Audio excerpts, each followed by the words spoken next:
అందులో మీరు చూస్తే ఎంత మందికి నీట్ స్పెల్లింగ్ చెప్పమంటే చెప్పట్లేదండి. అసలు వాడు విద్యార్థి కాదు. ఆ స్వరా భాస్కర్ కి ఏమవసరం అండి, లేదంటే కనుక ఈ ప్రకాష్ రాజ్కి ఏమవసరము?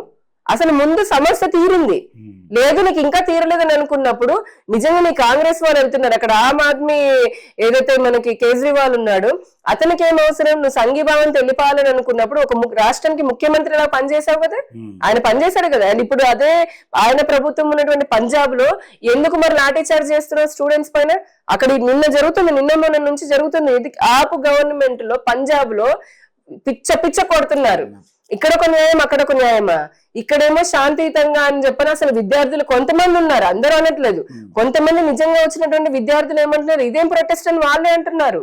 అసలు ఈ తిరగడాలేంటి, తాడాలేంటి, ఈ కత్తులు పట్టుకోవడాలేంటి, ప్రధానమంత్రిని చంపుతామంటాం ఏంటి, లేదంటే హిందూ ధర్మాన్ని తిట్టడం ఏమిటి, చికెన్ నెక్ ని చైనా కావాలనడం ఏంటి, పాకిస్తాన్ జిందాబాద్ అనడం ఏంటి, ఆఫ్ఘనిస్తాన్ కావాలనడం ఏంటి, మీరు దేశం నుంచి తరిమేస్తామని చెప్పిన వెంటనే నిజంగా వచ్చిన విద్యార్థులు ఆశ్చర్యపోయి వెళ్ళిపోతున్నారు. వాళ్ళు శాంతియుతంగా చేయాల్సిన పోరాటం ఇది ఇంత హింసాత్మకంగా ఎందుకు వచ్చింది, ఎందుకు టర్న్ అయింది? ఇప్పుడు అప్పటి వరకు స్పందించినటువంటి పోలీసులు ఏమి చేయనటువంటి పోలీసులు, వీళ్ళు ఎన్ని వీడియోలు నేను పోలీసుల నుండి రకరకాలుగా వాళ్ళని అవమానపరిచే విధంగా గేలి చేష్టలు చేశారు, అయినా పోలీసులు ఊరుకున్నారు. కానీ ఎప్పుడైతే పేపర్ స్ప్రే తీసుకొచ్చి ఇప్పుడు వాళ్ళకి ఇచ్చిన పర్మిషన్ అయిపోయింది జంతర్ మంతర్ లో 5:30కే ఆ స్థలం ఖాళీ చేయాలి, వీళ్ళు ఖాళీ చేయలేదు. అసలు మరి అలాంటప్పుడు ఏం చేస్తారు, మామూలుగా టియర్ గ్యాస్ ఉపయోగించారు వెళ్లకుండా కూర్చుంటాం అన్నప్పుడు. అలా టియర్ గ్యాస్ ఉపయోగిస్తున్నాం అనుకున్నప్పుడు వాళ్ళు పర్మిషన్ అయినప్పుడు వెళ్ళిపోవాలి కదా. అప్పటికి జరిగింది. ఆ సోనం వాంగ్చుక్ ఎవరైతే వచ్చాడో ఆయన ఇంకో పెద్ద మేధావి. దీని వెనకాలంతా కుట్ర ఏంటంటే ఇప్పుడు అసలు చేసినటువంటి ఆమరణ నిరాహార దీక్ష కూడా ఒక శాంటిటీ లేదంటారా మేడం?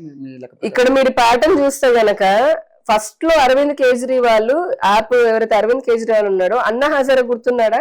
పాపం ఆయన చూసి అందరూ ఆయనని బలి పశువుని చేశాడు. తర్వాత ఆ అన్నా హజారేని వచ్చి ఈయన ఎంత రాజకీయ దుర్మార్గుడు ఆయనే చెప్పాడు, మనం చెప్పాలి అధికారం కోసం ఆయన ఏ విధంగా బలి పశువుని చేశాడని.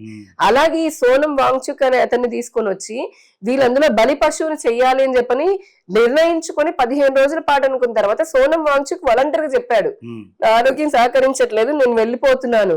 అయినప్పటికీ వీళ్ళు వదలకుండా ఆయన మళ్ళీ తీసుకుని వచ్చి ఆయన బలి పశువుని చేయాలని చెప్పని చూస్తే అది వేరే జరిగింది పక్కకి.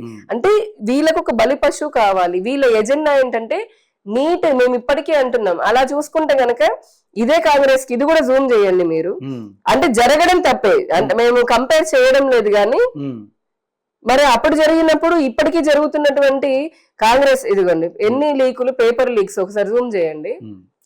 ఇవన్నీ 2004 నుంచి 2014 వరకు కాంగ్రెస్ ఢిల్లీ ఆ ఏరియాలో ఆల్ ఇండియాలో 27 జరిగినాయి. అవి కూడా ఏంటి యూపీఎస్సీ లెవెల్లో, చిన్న చితక 5వ తరగతివి కాదు.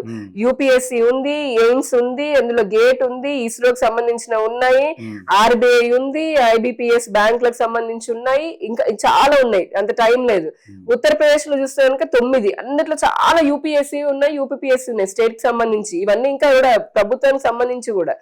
అలానే ఉత్తరాఖండ్ చూస్తే మళ్ళీ యూపీపీఎస్సీకి సంబంధించిన 3 ఉన్నాయి. హిమాచల్ ప్రదేశ్ లో అక్కడ కూడా అంతే స్టేట్ బోర్డు కి సంబంధించినవి ఉన్నాయి, యూపీఎస్సీకి సంబంధించినవి 4 ఉన్నాయి. మన జమ్మూ కాశ్మీర్ లో కూడా 5 ఉన్నాయి, పంజాబ్ లో 2 ఉన్నాయి, హర్యానాలో 5 ఉన్నాయి, రాజస్థాన్ లో 10. అన్ని పెద్ద పెద్ద పేపర్లు ఇవన్నీ నేను చెప్పేది. 10వ తరగతి కూడా కాదు, పెద్దవి ఇవన్నీ.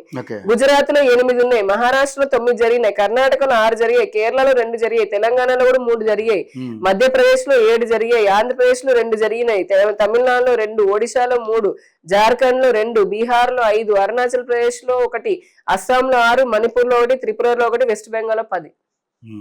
10 సంవత్సరాలు జరిగిన లెక్క ఇదంతా. మరి అప్పుడు ఎక్కడ నిద్రపోయారు? అప్పుడు మీ ఏంటి విద్యార్థులు కనపడలేదా? వాళ్ళ భవిష్యత్తు కనపడలేదా? సోకాళ్ళు ప్రకాష్ రాజ్ కైనా స్వరా భాస్కర్ అయినా మీరు సెలెక్టివ్ బయాస్డ్ గా మీ ఎజెండా ఏందో చెప్పారు.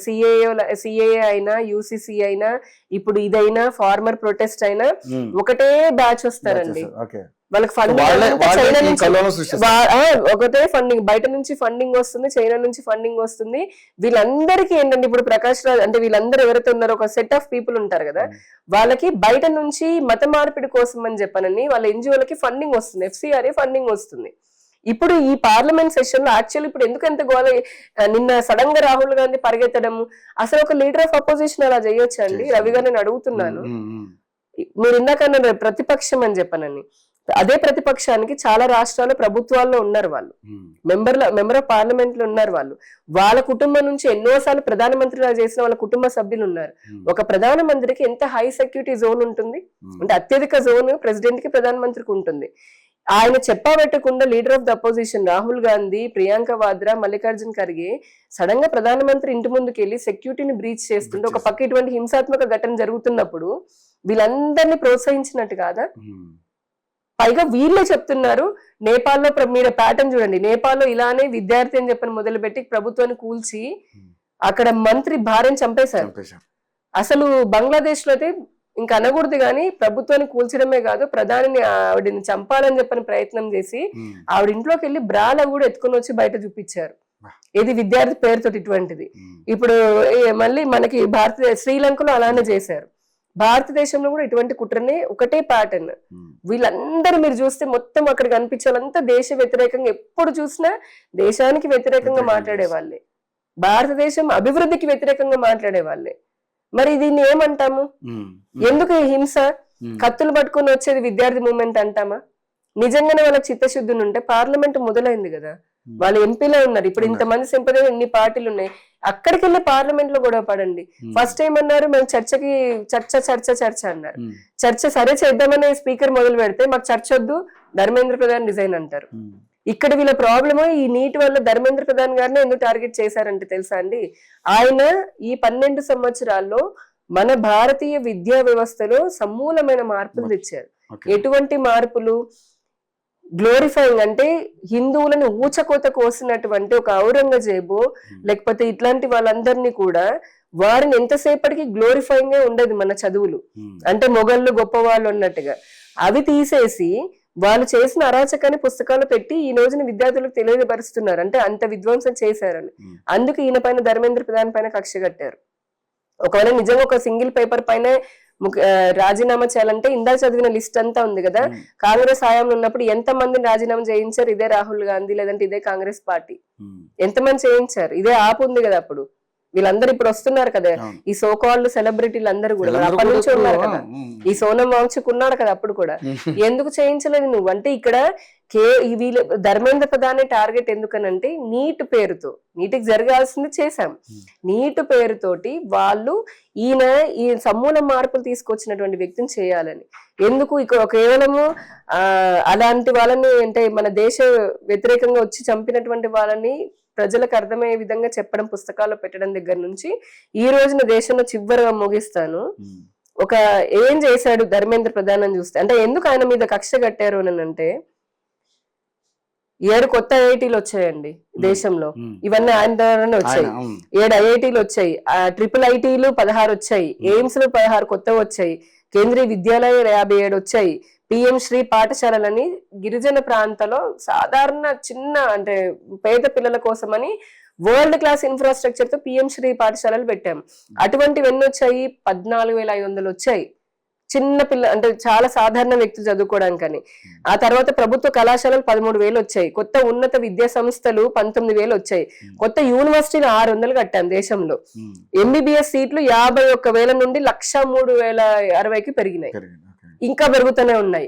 ఒక పక్క వీటన్నిటి ద్వారా నిన్న చూసాం విక్రమ్ 1 అనేది, అంటే అంతరిక్షంలోకి మనం ఇదే యువత, ఒక పక్క యువత ఇలా చేస్తూ యువత పేరుతో అలా చేస్తున్నారు, విద్రోహ శక్తులు వాళ్ళని మ్యానిపులేట్ చేస్తున్నారు. ఇంకో పక్క ఇదే విక్రమ్ మన తెలుగు రాష్ట్రానికి సంబంధించినటువంటి అతనే ఇక్కడ నుంచి పంపించాడో లేదు అంటే మన షార్ నుంచి పంపించాడు. ఎంతటి గర్వకారణం. ఈ రోజున దేశం డిఫెన్స్ లో ఇంపోర్ట్ చేసుకునే దగ్గర నుంచి ఎక్స్పోర్ట్స్ వరకు వస్తుంది. మనం వందే భారత్ రైలు మనం వాడుకోవడమే కాకుండా వేరే దేశాలకి మనము ఎక్స్పోర్ట్ చేస్తున్నాము, మన మిసైల్స్ ని ఎక్స్పోర్ట్ చేస్తున్నాము, రాకెట్లను ఎక్స్పోర్ట్ చేస్తున్నాము, మన చేనేత కార్మికులు లేదంటే మన ఆర్టిసన్స్ చేతి వృత్తుల వారు చేస్తుంది. ఈ రోజు టాయ్ ఎక్స్పోర్ట్స్ పెరిగినాయి. దేశము అత్యంత పేదరిక దేశంలో ఉన్నటువంటిది 4వ అత్యంత ఆర్థిక బలమైనటువంటి దేశంలాగా ఎదిగింది.